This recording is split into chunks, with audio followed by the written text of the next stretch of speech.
Ցենք քաղաքացիներից մեկի հետ, ով նույնպես գրանցվել է, որպեսզի հանդիպում ունենա Ռուբեն Ռուբինյանի հետ,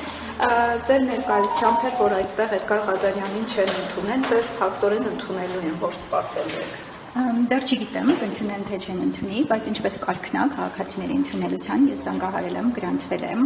եւ ճիշտ ասած, ես քանի որ տեսնում եմ Էդգար Ղազարյանը հետևականորեն գալիս է, փորձում է հանդիպում ունենա հանձնաժողովների, պատգամավորների, նախագահի տեղակալների հետ, չի ստացվում, ես մտածեցի, որ ինքս էլ փորձեմ, որովհետև այդ նույն հարցերը ինձ էլ են հուզում, ոչ միայն ինձ, իմ շրջապատում բազմաթիվ մարդկանց են այս նույն հարցերը հուզում, ես իրենց ասացի, որ անձնական խնդիր չունեմ քննարկելու համար պարոն Ռուբինյանի հետ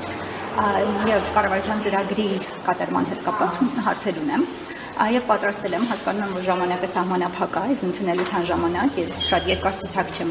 պատրաստել, բայց մի 4 օր պատրաստել եմ պարոն Ռուբինյանի հետ խոսելու համար։ Առաջին հերթին ինձ հետաքրքրում էր,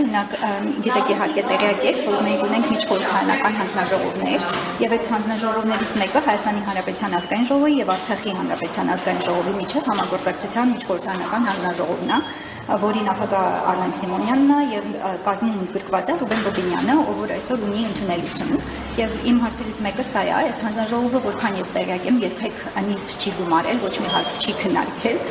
եւ ես ուզում եմ իմանամ իրանք արդյոք պատրաստվում են նիստ հրավիրեն, մենք ինչպես գիտենք ազգային ժողովի, Արցախի ազգային ժողովի պատգամավորները հիմա Հայաստանում են գտնվում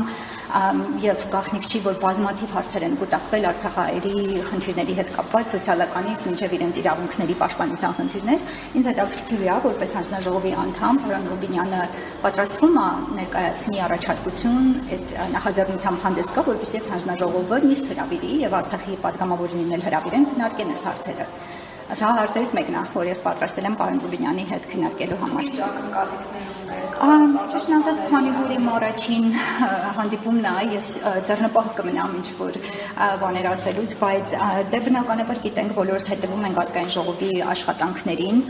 երբ որ ընդդիմադիր պատգամավորները նման հարցեր են բարձրացնում, իրենց պատասխանները ամբողջ բոլորի աչքի առաջ են։ Հիմա ես հույս ունեմ, որպես քաղաքացի, մտահոգ քաղաքացի, ով այս հարցերով եկել է իրանց մոտ, իրանք որևէ հոդաբաշխ պատասխան կտան։ Եվ ձեր կարծիքը դուք ինչպես եք այս իրավիճակը ընկալում, երբ օրինակ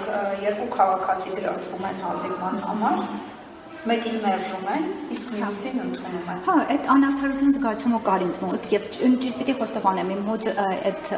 մոտիվացիաներից մեկը հենց դա էր, էլի, որ այդ անարդարության զգացումը, այս ինչ խտրականություն է, ասենք, եւ մենք տեսել ենք հենց նույն օրը Էդգար Ղազարյանի հետ գրանցված մյուս քաղաքացիներին ընդունել են եւ իրեն հատուկ թույլ չեն տալիս ներս մտնի եւ այդ